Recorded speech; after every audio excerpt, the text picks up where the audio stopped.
Our identity is not inside our body. Our identity is picked up by protein antennas on the surface of our cells. The body is like a television set, and there's a broadcast coming in. And the relevance about that is sometimes the television breaks, you say the television's dead. And I say, yeah, but is the broadcast still there? There's a number of studies of people who have heart transplants. And when they receive a transplant for somebody else, they start to pick up characteristics of the person who donated the heart. Now, some people say that's cellular memory. As a cellular biologist, I think you're giving great credit of memory to a cell. A cell is lucky to remember if it's a liver cell or a skin cell, not if it likes chicken McNuggets and beer. But the story I just want to emphasize is this: a young girl received a heart from another young girl. And once the heart was implanted, just shortly after, she had very vivid nightmares of being murdered. And they repeated themselves every night. And so finally, the doctor said, well, where did this heart come from? And it was from another girl who was murdered. And the relevance about that was the nightmares were so vivid that when the police questioned her about what she had seen, they were able to catch the killer. The point was, the heart cells are still having the self antennas of the person who has died. And so as long as the heart was still present, it was downloading the identity into that heart. And the relevance is, yes, the girl's dead, but she's still there. Why? Because if the heart has the receptors, it still shows that there's a source that's feeding this individual person. Between all this particular data, it is profoundly important to understand the nature of some quantum physics, energy fields, and identity, and that we are not in this body. We are being broadcast to this body. As a scientist, and not spiritual for 40 some years, and then in 1 minute after understanding the nature of the membrane, it's like 2 + 2 is 4. I'm not in here. It was oh my God, I'm not here.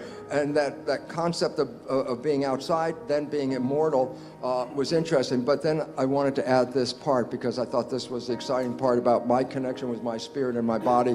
I asked myself as a scientist, I said, well, why have a body and a spirit? Why not just be spirit? The answer for that is this. This is a virtual reality suit. You jump into this suit, you drive it around, the experiences of this suit are sent back to source. That's where we start to recognize your brain activity is not contained in your head. You can use magnetoencephalograph probes outside of your head, and you can read your brain activity. So you're broadcasting back to the field. And that's why we can see a sunset. We can taste that chocolate. We can smell that rose. We came here to experience life and to create. And then all of a sudden I said, oh, the whole story might be the biggest cosmic joke in the world, and that is this. We have been told that when we die, if we did a good job on planet Earth, we can go to heaven. I would like to suggest something.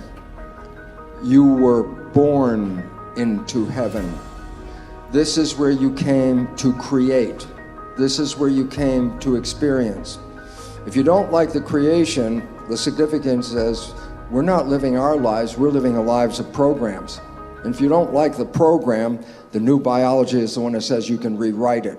And if you rewrite it to make your creation not the one you bought as the creation, you will manifest heaven on earth. You will wake up every day with the glory of being in the most spectacular planet and the ability to create life.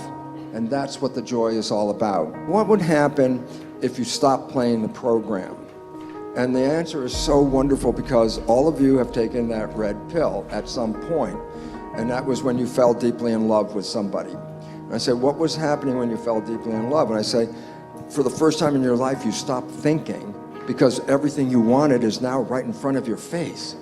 And when you stop thinking and you become what is called mindful, then you are in absolute control. I say, look, your life could suck every day until you met this person, and then heaven.